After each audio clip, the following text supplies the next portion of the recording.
Ladies and gentlemen, thank you for tuning in to another episode of the 757 Renaissance Man podcast. I've been waiting for this episode for about 2 weeks. Been dying to talk to this gentleman. I'm just going to jump right into it. Ladies and gentlemen, this is Mr. Kirk Nugent. How are you doing today, sir? Man, I'm doing well, man. Sean, it's good to be here. It's good to chat it up with your audience, your crew. I love what you guys are doing in this space. And you know, these kinds of conversations, this kind of content is critical, especially for the times that we live in, and especially for Black men. So thank you for what you do, and thank you for the invite, man. I'm excited to be here myself. Excited to be here. So, ladies and gentlemen, I got to tell you, this is Mr. Kirk Nugent, the geek speaker preacher. That's right. So all that right there just had me like, yeah, I got to talk to this guy. Yeah, man. Listen, the geek part comes from, just being an IT guy, right? So went to school for technology, became a technician, and kind of worked my way through the ranks.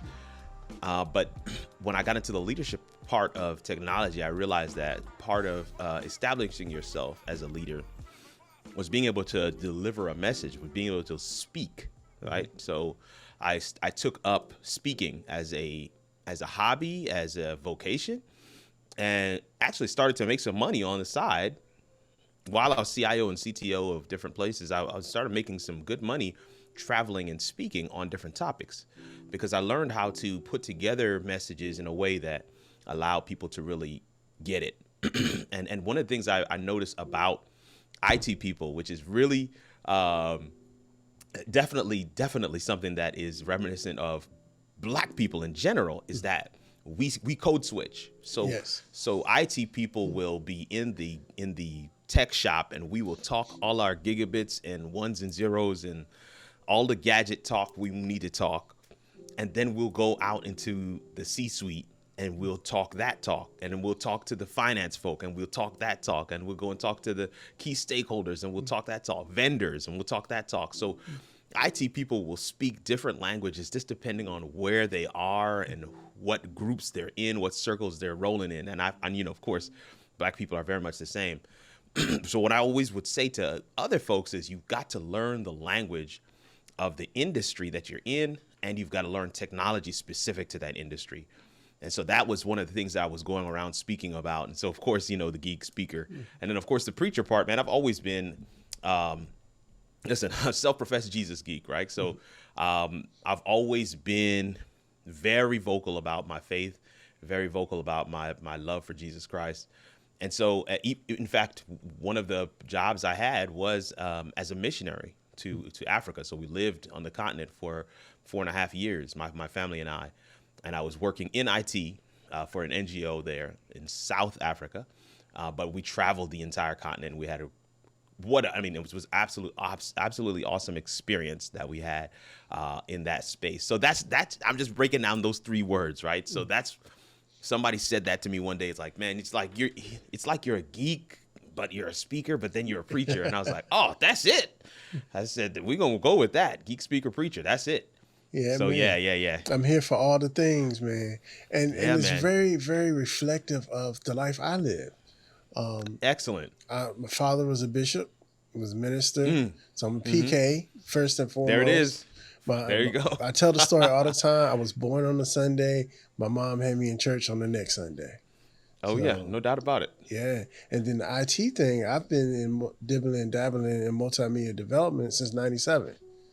Oh, wow. Like Photoshop 5. Oh, you remember it all. Yeah, man. So, and now in the speaker role, I kind of relate to that because now as a podcaster, I find Right. myself speaking to a whole lot of people, a different audience that I never thought that I would be in front of.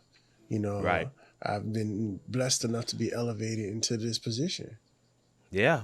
And God does that. God does that elevation. And that's what makes it so cool and so awesome is that when he sets it up, can nobody take it from you? You know, can nobody add nothing to it? So it's such a great space to be in, man. And I mean, again, I applaud you for what you're doing here with this platform and with this podcast, man. Awesome stuff. Yeah, man. So let's. I want one thing I did because I just saw your. We're gonna get into your whole live because that's how I came across you and your education with doing the lives. But I want to rewind and I want to learn about your trip to Africa. Yeah. So, I was working for a faith-based entity here in the United States, and that entity had me traveling around the world doing training on a specific ERP system that we were using for treasury, or basically for finance and accounting for these smaller sites around the world. And got a chance to, that was a phenomenal job for me because I love to travel. I love meeting new people. I love experiencing new cultures. And so that was a great experience. So while working that job, I got the opportunity to work on a project in South Africa. And because my wife's sister lives there, we decided we're going to go as a family. Her sister, my family is Jamaican, right? So we hail from Jamaica, and my wife does too. Come on. So my wife's sister went to teach English in Korea for a number of years, and she met and married a South African pastor, and then they both moved back home to his home in South Africa. So that's why she's there. So when I got the opportunity to go on this trip to South Africa, or I had a project there, I should say, I decided I'm going to take the whole family with me. At the time, we just had one child. It was my wife, my child. All three of us went. She hung out with her sister, and I got a chance to do the project. But while we were there, they offered us employment. They're like, man, we'd love for you to move here and just kind of work with us specifically in this region. And I was considering it, but I didn't. I just figured, I'm going to have to talk with the wife because she wasn't with me at the time. And I said to the guy, my normal standard answer, right? If you can get my wife to agree, then I'll consider it. I didn't think anything of it. Boy, I didn't know what I was doing, brother. They went and started talking to her like as if it was already decided. They started showing her schools. They started showing her housing, where she would shop, what life is like. And so I came back to the hotel room that evening because I was there for training.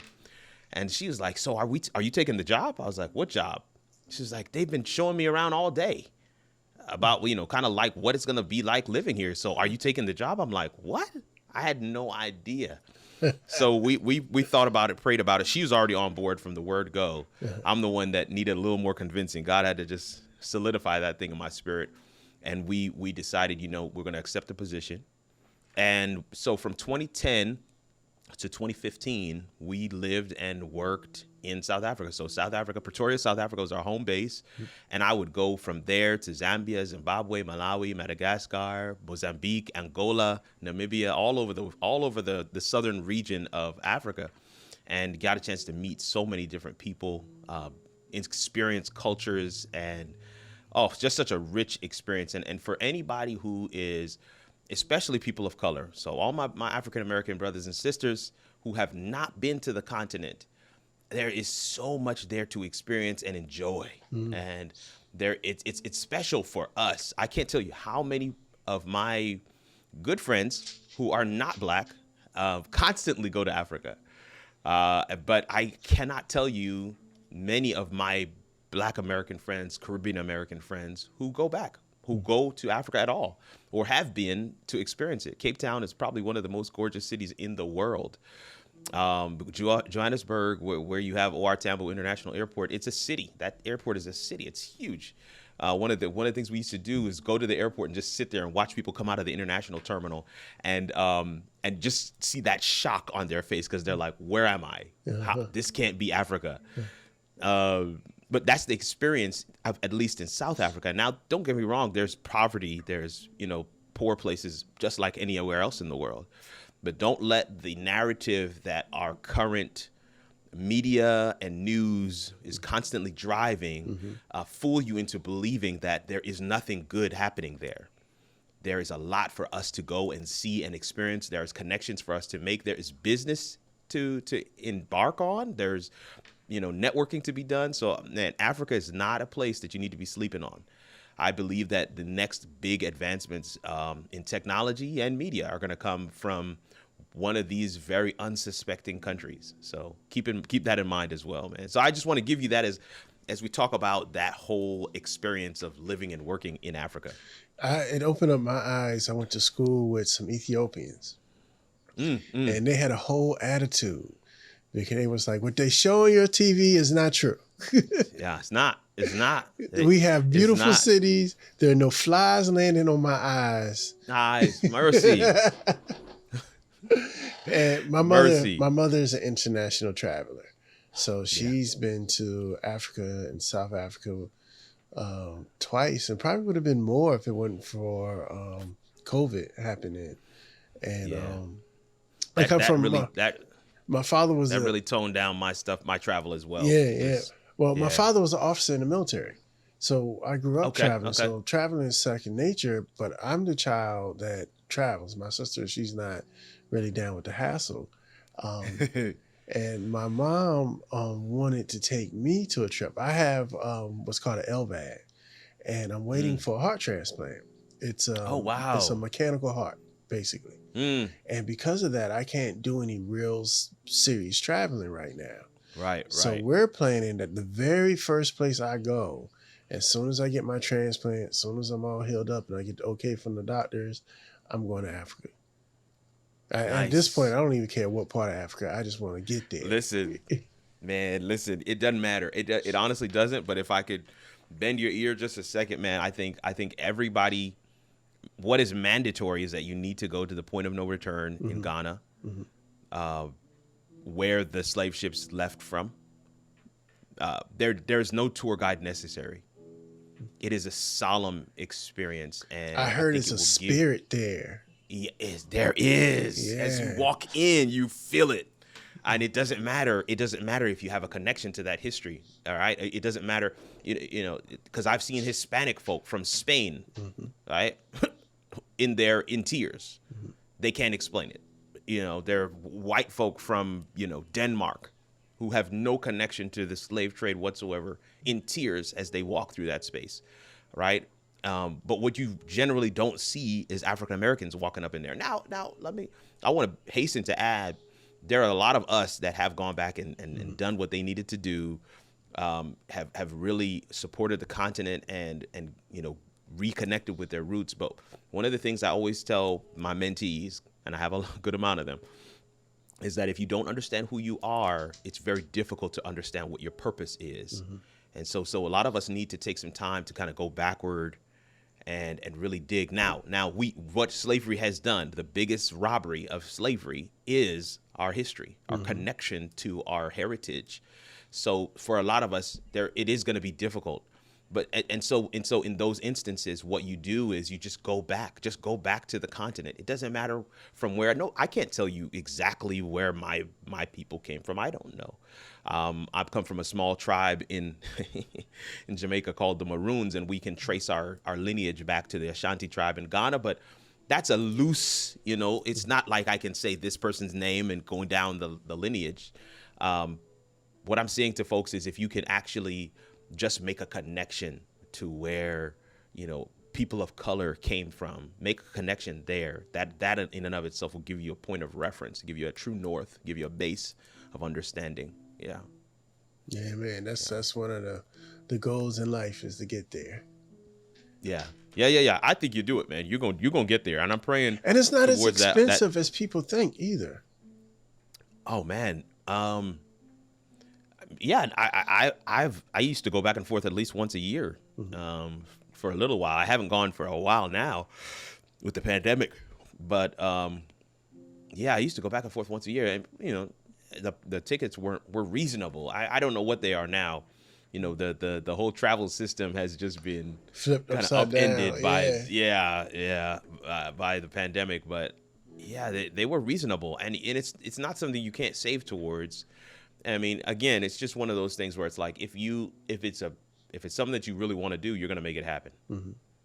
You're gonna make it happen, and I think it would benefit you so greatly to be able to experience that. So, yeah, man, that's one piece. I know you wanted to touch on a few others, man, but yeah, that's the African experience, at least from my perspective. Awesome. All right, so another thing we're going to talk about, and I'm going to have to apologize to the audience because somewhere along the road, this is going to get real nerdy and technical. So if you're not ready, come on with it. You might accidentally learn something today. Come on with it. Let's get it. So my question is, you were in IT. When did Yes. your focus become from IT more to the media side of it? And how was that transition made? Or did you start out in the media side of IT? No, I started in true IT, just technology, not on the media side whatsoever. Wasn't in graphic design, wasn't in video editing, wasn't in media production, none of the above. What ended up happening is, as I got into leadership roles in technology, one of the things that they would do is they'd be like, hey, since you're the technology leader, can you also work with our media team? Just kind of giving them leadership. Now, in the leadership role, I didn't necessarily have to learn the things that they were doing, but any good leader knows if you can't be a backup to the people that are working for you, it's going to be a challenge. So, I mean, even from just, let's say you're not even necessarily going to do the work, but if you can at least know when your team is giving you garbage, like if somebody says, hey, it's going to take me 2 weeks to edit this video, and you're like, I could do that in an hour. But if you have no point of reference, then you can't lead. This is my point.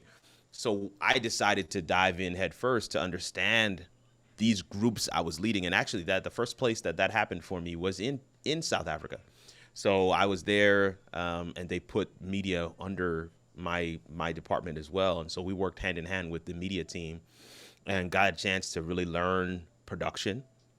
We had a full TV station that we were running out of the South Africa office that was there. And so I was working with them. I mean, set design, I learned it all, man. Set design, video editing, lighting, everything, man. Even from the standpoint of, how to break up if you have a specific concept for a show, how do you break it up to be able to make it into micro content that can be dripped out over time. So that was my first foray into it. And then, of course, I decided to start I was going through my weight loss journey. Let me say it that way. Okay.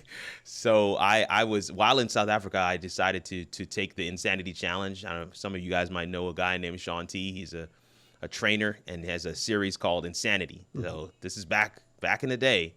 So I decided to take that challenge. My doctor was telling me, man, stuff is heading in the wrong directions. You need to pull it in. So the Kirk you see today is about 40, 50 pounds lighter. Okay. Yeah. than where I was some years ago. And so I decided to take that challenge. And one of the ways I was going to hold myself accountable was that I was going to vlog the whole thing. Okay. So it's a 60-day challenge. And I decided, I've had a YouTube channel for a long time. I don't have anything on there. Let me just go ahead and put these videos up. And so throughout that 60 days, I learned Final Cut. I learned YouTube. I learned search engine optimization. I learned everything so if you go back on my channel, you'll see like way back in the archives that all those videos are still there. All of those are still there. So that was my experience going into the whole content creator space, going into the whole media space. And so that was a divergent. I still was in IT, and then came back to the States to be CIO at a college here in North Alabama. And again, they were like, hey, since you're CIO, we want the media team to report to you. I was like, perfect, because I did this in my last job. And so, and of course, by this point, I'd really developed a passion and a love for it. And we did some phenomenal projects with that team at Oakwood University. It's a historically black college here in Huntsville, Alabama. So that's where I was CIO. And we did some phenomenal projects. We got a chance to do some on-location stuff. We got a chance to do some series. We did some stuff with our president. We did some stuff with some of the other HBCUs. So I got a chance to see the full breadth of media production in all of its glory and all of its warts, right? So every aspect. And that's where that passion developed from. And so as I transitioned out of that role, I still maintained my hand in the media piece. In fact, one of the things that I was doing almost primarily with my media team at Oakwood at the time was the live streaming part. Okay. So while everybody else kind of had their area of expertise, and I understood generally the whole thing, but the piece that I really shined at was live streaming. So I mean, we would take those feeds, we would send them all over the place. Some people know that Oakwood University has the Choir of the World. I mean, they literally won the World Choir Games. It's called the Oakwood University Aeolians. And so when they would go to, let's say, New Orleans to sing, we would send equipment with them, and we could take that feed from wherever they were singing from and bring it back to campus and then stream it out from campus to everybody else. I mean, we were doing all manner of, acrobatics and gymnastics with that thing, man. So got a chance to really pressure test some of those skills and hone them, in an environment where it was conducive for learning. And I always say that to people because whatever job you're at, there is going to be opportunities for you to learn some side skill, something that's adjacent to what you're doing. And so in your primary vocation, your primary job, you are going to be working and you're going to be looking to provide a level of expertise that people have not seen before. But there's always going to be opportunities for you to learn something different. And you want to make sure you capitalize on those opportunities. I cannot stress that enough. Capitalize on opportunities to dip your toe in something else. Because what I found is that I have a passion and love for media. And it's not so much that it has replaced my passion for IT. It's kind of like it's on top of it. It's built on, like the foundation for my love for media is rooted in my love for technology. So that's the kind of the impetus. That's the origination story of how I kind of came to be into media. And so I left Oakwood, went to another school, and I was CTO there for a year and change. And that brings us to literally last year around this time when I put in my resignation and decided to go full time for myself as an entrepreneur, as a content creator, as an influencer, and as a live video strategist and coach, which is what I do now full time. And it has been an absolute roller coaster. It's a wild ride, but I wouldn't change any of it for the world, man. So that's one of how I found you. I was tasked with the project of bringing the live stream to our church service. Nice. Even though I had been trying to get them to do it like 2 years prior, but COVID hit and some priorities got switched around. So how was it with COVID and the decision that you made? Because it seems like that was right on time. Because people don't look at the positives and the things that happened through COVID. They always reflect on the bad time, but that opened up a lot of opportunities, especially in the space that you're in. Man, I think every media person, every church media person for sure would agree with what you just said. While we do not make light of the devastating effects COVID-19 has had on our planet and on people, period, the amount of people that have passed away due to this virus, we don't make light of that. But we have to be able to give honor and respect to that while still recognizing that this pandemic has shined a light on some of the things that were always possible, to be clear. Right? Being able to live stream your church service was always possible, but it was never the focus until we had to do it. Exactly. Right? And so that differentiation must be made. And so I couldn't agree with you more, man. One of the things that happened for me, I just was not happy in that role. I just kind of recognized that this was not where God was going to be building me up to really function. I was not working in purpose. I was not walking in my calling. I just wasn't sure what exactly he was going to have me do, but I just knew it wasn't that. And so my wife has always had a business. We started this business, Composition LLC, right around the time our son was born. This is back in 2009, and she's been working in this business primarily, but sometimes off and on for the last 11 years. So we had this business, and one of the things that we did was we said that the business would be web design and media production, right? So I would do the media production side, she would do the web design side, and she's a phenomenal web designer, by the way. So, and of course, I had developed a lot of skill in the media production space, but I didn't have the time to really give to it. So we never really built up that part of the business. So as things began to become clear that I wanted to really step aside, so this is, let me see here, pandemic hit in March of 2020. I want to say December of 2019, I had already prepared to leave, but through some really ridiculous circumstances, I decided, I'm just going to hold still for a little bit. But I already had wanted to leave. Mm-hmm. So then the pandemic hits, we go on, remote work. Of course, that meant a lot of work for my team, who I was leading at the college at the time. But I'm gonna tell you, man, they called us back to work, and it was at that moment where I knew this is not what I want to do. Not only was it not what I wanted to do, I had a conversation with my daughter, who was 9 at the time, and she was like, "Daddy, so you're going back to work?" I said, "Yes," and I explained to her I'm going to do everything that I need to do to make sure I don't get COVID. And she was like, "Yeah, Daddy, that's not what I'm asking. I'm asking you, do you want to go back to work?" I was like, well, no. Like they say out the mouth of babes. She said, so you mean they just tell you to go back and you don't get a say? Like, you don't even get a chance to object? She's like, "Daddy, I like mommy's job because mommy sets her own schedule. Mommy does her own thing."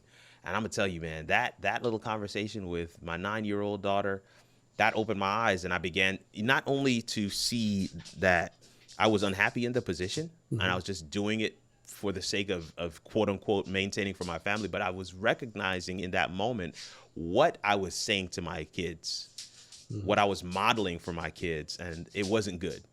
And so I was determined to shift that thing. And we made sure, my wife and I made sure that we were transparent with them about this whole process of me leaving my job and what it meant, right? The magnitude of it, from a kid's perspective. It's like, okay, so Daddy doesn't work there anymore. We're not really sure what he does. We wanted them to understand the magnitude of this decision and that we were trusting God for everything. And it has been a blessed journey. God has made sure that, the roof is still over our heads and we still have food to eat. There are times where we're like, we don't know what's going to happen, and he comes through. But let me tell you, those times have been few and far in between because God has just been that good. I just started my live show on Memorial Day 2020. Dang. Memorial Day 2020. And here we are a little over a year later, and we've got sponsorships, we've got brand deals, we've got affiliate links coming through, we got all manner of stuff, and it's literally because we decided to take that step of faith, man. So that's the story between how I kind of came from the IT world into what I'm currently doing now, and because it's such a passion for me, right? That one of the things I don't have a problem with doing is being consistent with my content creation, because it is a passion for me. This stuff that I would do and still do for free, right? But praise God, there are ways to monetize those passion projects so that you're not just doing them because you love to do them, but you're able to do them and get paid for them. So I love that, and it has been an absolute blessing for us.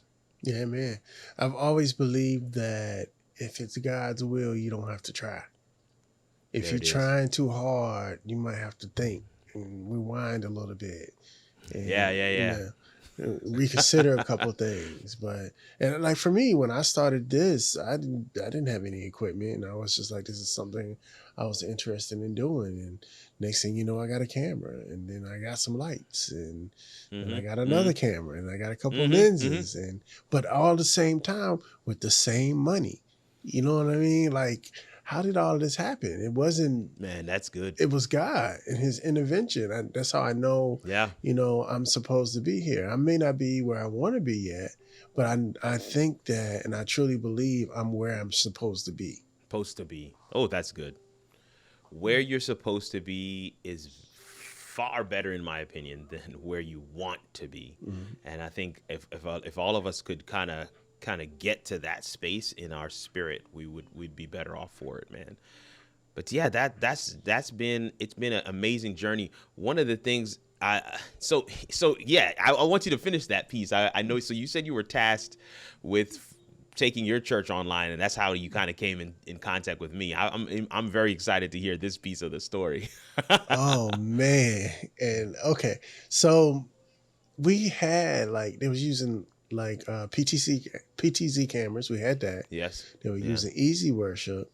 Mm-hmm. But it's so funny because like they had the lowest internet possible. Like they had got the internet in like 1997 and have never ever upgraded it. Like, Upgraded it. but, and at the risk of embarrassing a couple people, we were at like 0.1 down and 0.5 up. And then, No. so for a long time, I was like, we got to internet. We got to upgrade our internet. We need to upgrade internet, even if it's just for the Wi-Fi, because people are starting to bring tablets into church, and that's where their Bible is, and they want to follow along, even if it's just for that. But in the back of my mind, I always knew that it was a way for us to reach out to other people and our community. Yeah. So it goes from a point where, I'm talking to the trustees and they're like, yeah, but we got these other bills and we got to do this and we got to do that. And then COVID hit and it was like, what was this internet thing you was talking about? Yeah, the floodgates open, man. COVID hit, and I can tell you without a doubt, man, floodgates really opened. Floodgates open. But yeah, so how did you come across my channel? All right, so we through the majority of COVID, we had been doing recorded services. So we'll actually have like the praise team will come in on a Wednesday, pastor might come in on a Thursday. We'll record them and put them together as a service. But in the back of his mind, our pastor was like, eventually we got to figure out how we're going to come back when it's time to come back. But he also realized, because of COVID and changes that people have gone through, there might be a certain part of the population that won't come back. That's right. And is it, it's not feasible for us to have, a recorded service and an in-house service. So we started looking at ways to just doing one service but making it live. And it takes on a lot when you're dealing with a church, because we had to decide, this is what church was. What does church look like now? Yes, that's so good. So you have to change certain ways, like simple things you've been doing for years and years. Offering looks a lot different now. You can't pass the plate. You can't have people marching around the church and coming up. You can't have that. You can't have all those touch points. You can't give out programs. How are we going to do that? And then how do you make it seamless from the in-person experience to the live experience?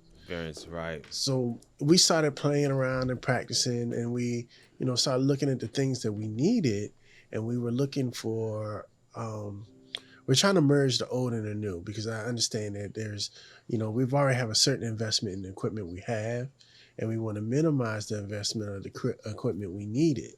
So we were talking about what streaming looks like, what platforms are we going to use. And we had, OBS came up, and it was shot down. And Ecamm came up, but we don't want to be specific to just Apple platform. Right. So I started looking for other solutions, and I was already doing my podcast, but I was using Zoom at the time. And somebody came along and was like, well, and I got frustrated with Zoom because Zoom promises you high definition, but it's not truly high definition. No, it's not. Right. No, it's so not. You're so right. It's 720p, it's fuzzy. And I was like, why does my picture look like that? I was like, I know I didn't put all this money into this camera and these lights. Why does my picture look like that? It's because they was downscaling it. So I started looking for other platforms that I could use. And it just so happened, you know, like I said, God's timing is perfect. Because he helped me kill two birds with one stone. And he led me to StreamYard, which we're using now. So, of course, I want to take StreamYard to the next level. And I start looking around. And then I find this young brown brother that looks like me. Talking doing about some videos, man. Right. Yeah. And then was doing it from a real place. And you can tell that you do work in ministry because I can tell you understand the limitations and the financial limitations. That's it. So you do as much as you can for free. Like you hooked the whole Canva. Yes, sir. I had totally got rid of Canva a long time ago. So Canva owes you a check because I came back to Canva because a couple of your videos. So all of this that you guys see, my little frame and my little thing, that's Kirk. Wow. I am honored, man. I really am, man. This is amazing. And you know, they're not the first person to say the Canva comment, because the Canva stuff that I showed, it literally was one of those things. It's like, well, somebody commented on the video saying, hey, can you show us how you did that background in Canva? I was like, okay. And so I was trying to do it too. I'm like I said, I'm Photoshop since Photoshop 5, right? I had to break it down a little bit. Photoshop, I was trying to do too much, I think. And with Canva breaks it down on a simpler term. They make it, yes. So now I can take what I learned in Canva and transition it to Photoshop. And even though, because I have more control of what I can do, but I can start it out and I can get concept proof that it will work. And so it changed things. So yes, Canva, you owe Kirk a check. And StreamYard, you do too. And while you cutting checks, come on this way. Oh man, listen, that's so rewarding. One of the reasons why I do what I do is because of people like you. You know, one of the things that I often say to folks is when they're trying to, you know, dive into the content creator space and they want to get on one of the platforms and really share their message, I'm always asking them, what is that message? Like, what exactly is the question that you have been uniquely designed to answer? And who is that perfect person that you need to answer the question for? I'm always saying that to people. And one of the reasons why I say that is because for me, it was an issue of I could not find the content.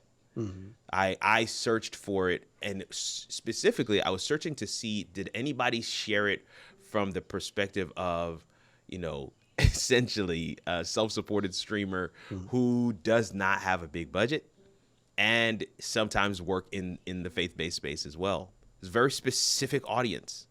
And I could not find anybody who was out there doing it. And so I decided, listen, that this is my opportunity to fill that void.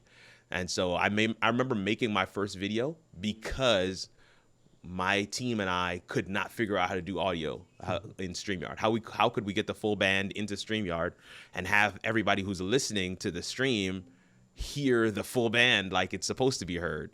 And when I found that setting, I was like, oh my word. It was a 6-minute video. I put that up on YouTube.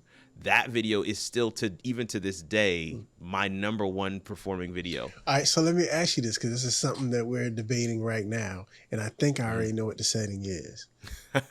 It's turn off echo cancellation, check stereo mode, and take off auto on what's the volume adjustment.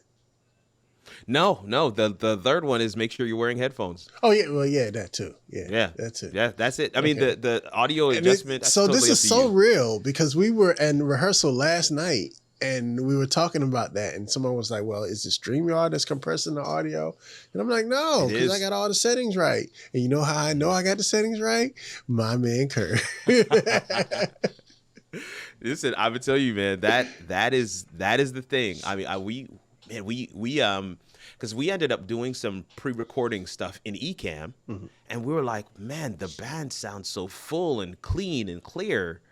Why does it sound like that in StreamYard? And that's when we figured out, we had the settings wrong. And that same setting is actually there in Zoom as well. So I mean, it's the same concept even in Zoom. If you're wearing headphones, and you can turn off echo cancellation, you can do all that stuff. We talked about this, and at the point of sounding overly churchy, God confirms things, right? I mean, we really just had this conversation a couple of hours ago, and here is my confirmation right here. I'm gonna tell you another thing that so I'm starting to build up and get more professional equipment for my personal podcast, right? Yeah. So I fretted for a long time. Like 2 months ago, if you would have told me, I would have been looking at a microphone upwards of $200. I would have been like, you crazy. No, because I got other things, other platforms to do, right? I see it. I had been thinking about it and thinking about it and thinking about it. And I was like, Lord, I'm going to go ahead. I'm going to pull the trigger. I'm going to get this mic. First of all, he made it available for me to even have the funds available. Like, no joke, Kirk. I'm a single dad. I'm all by myself. I'm doing everything out of pocket. You know, I got a little bit of support going. I got a little buy me the coffee. By the way, if y'all on my website, click the buy me a coffee. It goes to good cause. That's right. But he made it available for me to get this mic. And I got it. And I was like, Lord, is this the mic I'm supposed to have? All right, so let me tell you the backstory about why I need another mic. I told you before I got the LVAD, right? So the LVAD is an electronic pump that runs in my heart. I had a cheaper, so you probably earlier heard when we was talking, my dog scratching at the door and walking past and all that, right? I wasn't killing the kid. That was the dog. So when I started out with a condenser mic, which was way too sensitive. Like I was getting cars at the next block and motorcycles driving past. And then of course the kids in the house. Right. So I was like, running back and forth. Let me get a dynamic mic once I did a little bit of research. There is a such thing of not buying enough because I didn't want to spend a lot of money and I went cheap, and I think I went a little too cheap.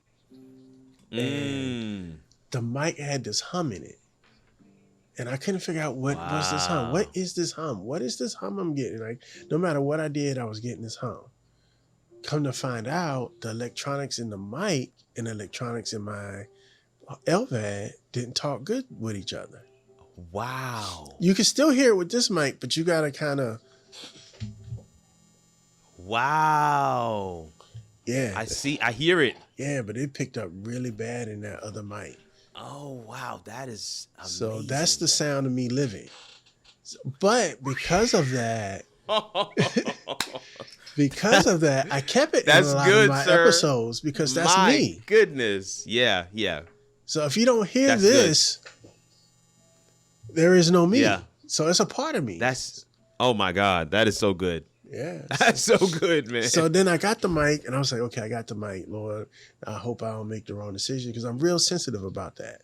I'm real sensitive about, because I'm a tech guy and I may not always have the best discipline. So I'm real sensitive about making the decisions and make sure it's right and not taking from anything that a responsibility I need to take care of the family. So I was thinking about it. I said, God, did I make the right decision? Did I make the right decision? Wow. And you had a live stream. And not only you had the mic, one of your friends that's always on a live stream had the mic too. Oh, Dave Hunt. Right. Dave Hunt. Minstrel, had the mic too. And I was like, right. Oh, okay. So Lord, I'm in good company. Let's do this. Oh, you in good company. This is the mic right here. And it is a good mic. I'm telling you, it is a great mic. And what I wanted was something that if I was working on my own projects or I was collaborating with somebody else, no matter what, I had the XLR, I had the USB, and then I also had that professional look that people, relate to. It's no secret. This is the SM7B little brother. That's it. That's it. And I even took it a step further. If you look at my windscreen, that's the one from the SM7B. I was gonna say that doesn't look like the one from the MV7. It helps with the plosives a lot better. Nice. And it gives me that look. Yeah. Listen, this is the thing. What people, people always ask me, is the gear really important? My response to that is usually it's not so much that the gear is critically important, but the gear is important. Mm-hmm. Right? What is critically important is that you have value to offer. It's the content. Right? Yeah, the content. But nobody's going to hear your content if you're on the wrong gear. Mm-hmm. Right? Nobody's going to hear your content if they can't see your face, right? If nobody's gonna be able to consume your content if you don't have it set up in the right way. So the gear is important only because it is one of the mechanisms through which you are able to share your message. Mm-hmm. And so yeah, it is really. I mean, you got to make that investment. Audio is always the first step. Everybody I've coached, I said to them, folks, start with audio, go from there. Get your audio right, then you can start working on another camera, right? Then you can get off of your webcam from your laptop or get off the webcam that you're using on top of your laptop. You could get to a DSLR or something else, but that's down the road. Get your audio right. I think the best investments. Sorry about that. No problem. The best. Hey, we busy black men, bro, so that's okay. The best investments. The best, cheapest investments I think somebody can make starting out is a mic and a light. Mic and a light. Then go from there. A light will help any camera. Mm-hmm. It will help any camera. But you don't have good audio, man. People will run. So it's so critical to be able to solve that hurdle quickly. Yeah, man. So one of the things that I already know the answer to this, but I'm gonna ask it anyway. Go ahead. Sony or Canon? Oh man. Okay. So for me, and because of what I do, Sony's definitely the winner. Hmm. I think Canon has had enough time to give the marketplace something that we can use right out of the box without having to do a lot of gymnastics. Mm-hmm. Canon has had enough time to do that, and they have refused to give us something that we can just pick out of the box and use it. Mm-hmm. So the M50 is a phenomenal camera, but you got to go to the Mark II in order to get some of the pieces that you need, and that's a very expensive jump. So for me, Sony is, they have a whole line of cameras that just work. You plug them into your capture card, and it just works. It's great, great, great cameras. So I'm a Sony guy, but I was a Canon guy. And so that's why I say it in those terms. It's like we have given Canon enough time. We've been patient with them, and they have made it very clear that they're just not looking to dominate this space. So listen to what Canon is saying and go ahead and buy you a Sony. So you know how real that was? You know what I'm shooting on right now? What? An M50. Listen, the M50 is a phenomenal camera. Yep. And that's my only complaint with it is not having the clean HDMI out. I have no idea why they did that. I love the screen. I love the different lenses I could use because it's a Canon camera. And I had 4 lenses because I was a Canon guy. So I have 4 lenses that I could use, but I just could not get clean HDMI. Mm-hmm. And I'm at that crossroads now because now I want to upgrade my game, and I want to get the little switcher, the A10 Mini. The A10 Mini, right? Yes, sir. But it doesn't make sense to get the A10 Mini because I don't have clean HDMI. Yeah. You have to connect to another source in order to bring the camera feed in, and that's what I'm saying. It's like you shouldn't. Canon, listen. They went halfway though, because like I'm not even connected to HDMI now. I'm connected USB. That's perfect. It's great. And if nobody asks you, you'll never know.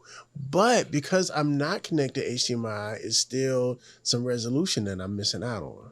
Okay, there you said it. That's what I was getting ready to say. That's the piece for me is that I know you connect USB and it works. Listen, you made it work. You're making it work. But what Canon, this is why I'm saying sometimes we as consumers need to hear what our our vendors are saying to us, right? So Canon is saying to their customers, to their entire consumer base who's trying to live stream with their products, we don't care. And that is a bigger problem to me than the camera. The camera is actually great. And the Mark II is probably great. Huge, but I don't know if I want to go down that road again. The Mark II does all of the things. The Mark II, I believe, has clean HDMI, and it does have the 4K and everything like that. So they've finally gotten there, but you're now paying that Mark II price. With the 4K though, they still dropped the ball a little bit because it doesn't have the autofocus. Sir, I'm on a A6000 right now. A Sony A6000. This is like a 5-year-old camera. And I have clean HDMI. I put a Sigma 16mm lens on it, and you just can't tell that this is an old camera. This is what I'm saying is Canon's older cameras are still great, but I can't use it in my current setup because it doesn't have clean HDMI. It's the foresight. You see, that's the problem for me is like, you don't recognize how far down the road you have handicapped us from being able to use this product just because you didn't feel, we don't need that. Yes, you do. Yes, you do. This is a 5-year-old camera, and it's working perfectly. Yeah. You shouldn't have to upgrade to the Mark II. That's like the latest mirrorless Canon camera in order to get the basics. And I also feel that, that may be something you can maybe do in a firmware update. No, because they I guess maybe you could. I don't think it would be a firmware update. It would be a major update. You'd have to flash the camera in order to do it. In fact, I got a couple of colleagues that do that. They use Magic Lantern instead of the standard Canon software on their camera, and that allows them to get clean HDMI. But that's, again, you're hacking it to get it done. I really feel like they dropped the ball on that one. They could have done that. They could have done that a few cameras ago. They could have done that with the T series. Yeah. Can't tell you how many clients I have come through and they're like, hey, what do I need to do to set up my camera? I've always had this camera. It's a great camera. It takes great pictures. What can I use this for live streaming? I'm like, give me the model number. They tell me the model number. I'm like, no, can't do it. Not unless you get this and this and this and this and this. And they're like, dang, all that. I'm like, yeah. And it hurts me so bad because I love Canon because my father is one of the ones that got me into media, period. And his camera, his professional camera that I couldn't touch when I was a kid was a Canon AE1. So when I go to buy a camera, I'm looking for a Canon. You know what I mean? And no, listen, and don't get me wrong, it's a great camera, but I think I'm starting to reach the limitations for me. This is why one of the things I would suggest for you, just depending on what your workflow is going to be, what I do for my streaming setup on this desk right here, I've got an A6000 with the 60mm Sigma lens, but it never moves. And that's the reason I bought it used from KEH.com for like $300 something bucks. And so I have my streaming rig. I still have my Canon camera. I can still shoot with it. I can still record with it. It's still a great camera, but I can't stream with it. And so what I did is that instead of going and buying, a 6400 or a 6600 and spending all that money, I went and grabbed an A6000, which gonna give me 1080p. It doesn't quite do 4K, and I know for some people that's a limitation that they cannot do. But for me, I don't care because nobody's streaming in 4K. Exactly. We have this conversation all the time. Yeah. Yeah. This rig is a streaming rig. So all I do at this desk is stream. I work at the desk over there. I mean, I'll show you real quick. I work at that desk over there. Okay. So, but for me, slight what flex. I do at Oh my God! just a little flex. A little bit. You gotta give him a little. You got to show flex there. You got to show the people where God has brought you, brother. Listen, let me get my praise music on. Oh, where's my praise music? See, I get that joint. Let me press the power button on something real quick. There we go. Oh, that sounded nice. It's an old school Canon Vixia camcorder camera that I use for Amazon Live to show my desk. Ah.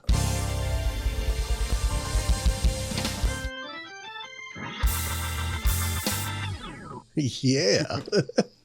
So if I need to talk about something, and then, what the beautiful thing about the A10 Mini is that I can bring myself up in the corner here. Let me put myself in the top corner here. So I'm still on camera. Mm-hmm. I can show you this one, you know what I'm saying? So this is, again, what you said you're trying to switch to. It's definitely possible, sir. Yeah. Definitely and possible. then I'm the type of person, if I spend the money, I'm still going to find a use for it. So the Canon is not going away. And if I'm doing something that's just one camera, or going out do a stream with one camera, or just taking pictures or whatever, the M50 is fine. I can deal with that. But for streaming purposes, I'm going to start going toward, if it doesn't have a clean HDMI out, and for production value, and as I start to build my media empire,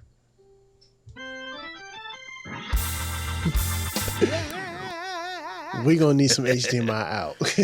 I mean, some clean HDMI out. Hey, I'm gonna need a copy of that riff, man. I need to play that on one of my shows. Somebody was asking me for one earlier today. I was like, dang, I don't have it queued up. It's an app. It's called, really? Yeah, it's an app called Hoop Triggers. And it was designed by a guy that his father was a preacher.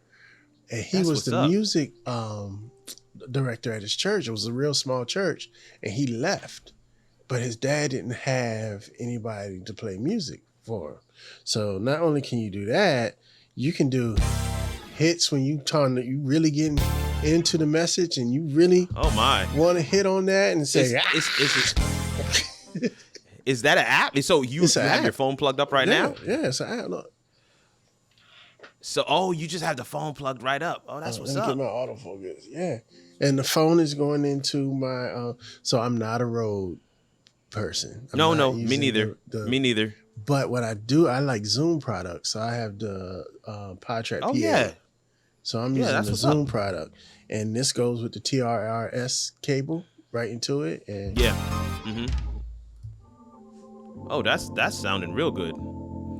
You can, and it only works on mobile? Ladies and gentlemen, you have walked into the spiritual space with shawnconnors and Kirk Nugent. Yeah, man.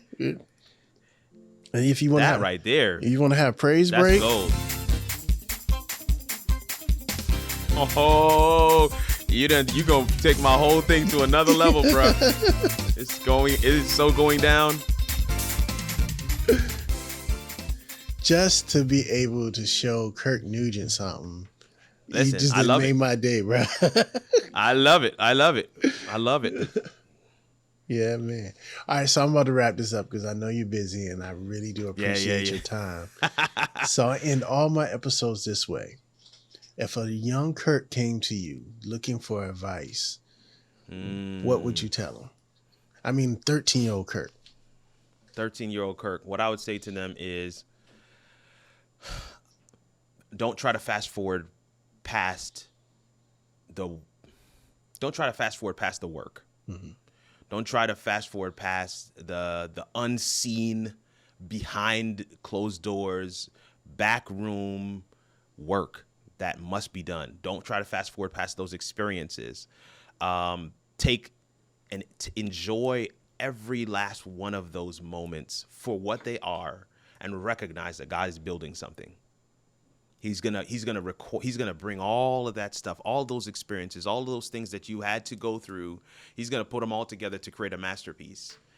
When you find yourself, when you meet yourself, right? When you launch out into the deep to really get a PhD in you, you are going to recognize that God has been building.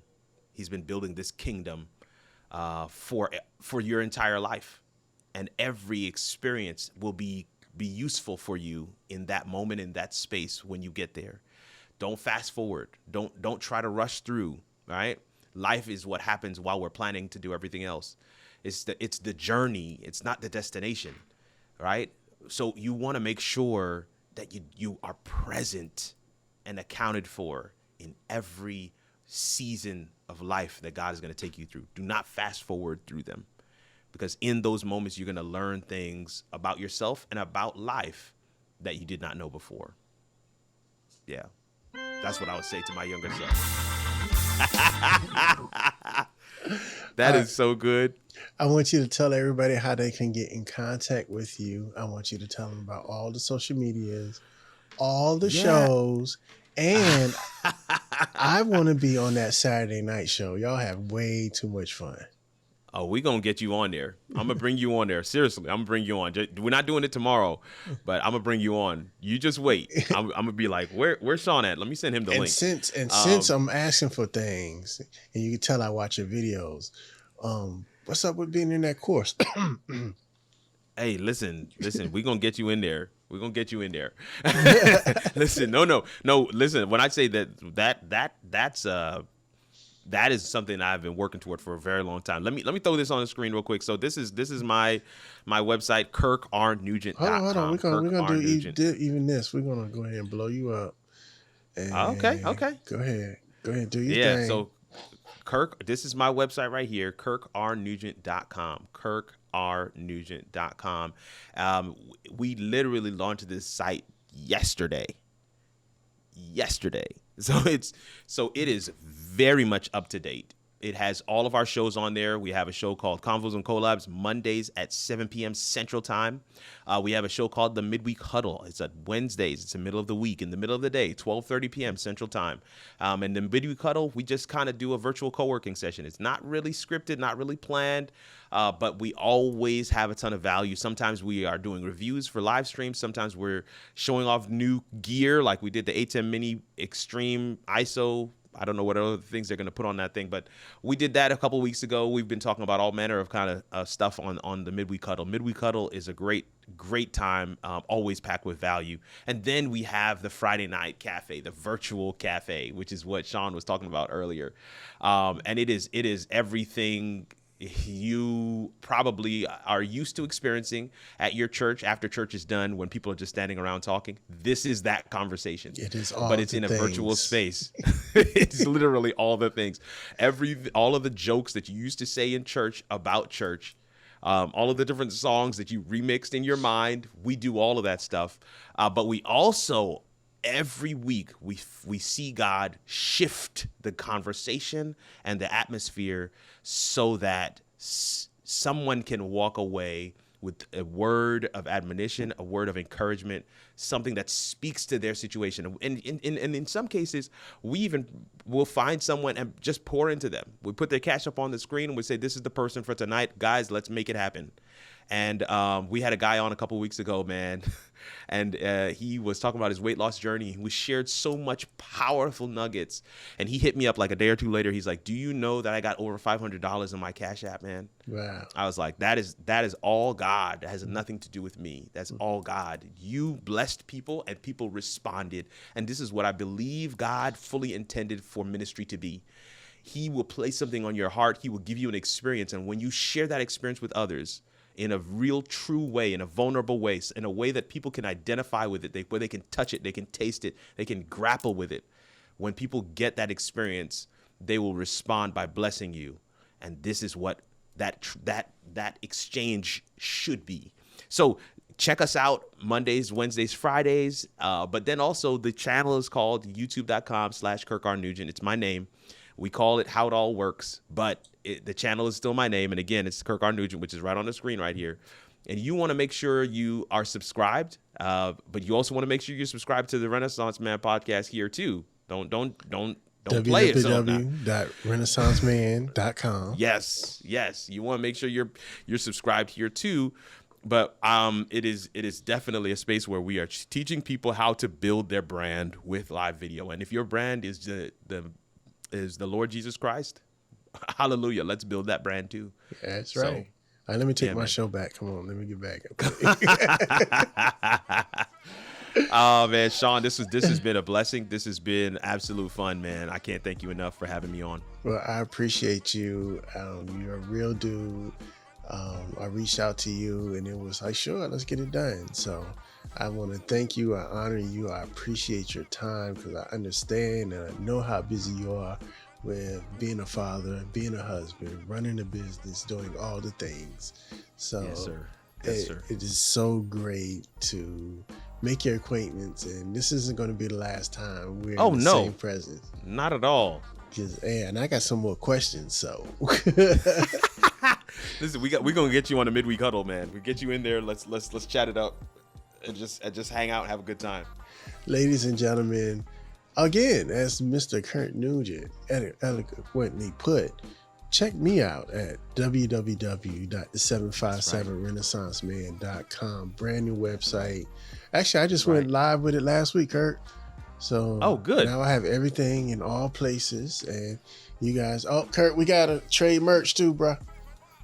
Oh, nice. Yeah, we got trade merch. I saw the top of it. I was like, yo, I gotta get some merch now. Come on now. So yeah, that's not a problem. We're gonna switch addresses in a minute. But ladies and gentlemen, thank you for taking your time out to listen to or watch the 757 Renaissance Man podcast. It has been great. It's been an honor. I'm Sean. That's Kirk, and we are out.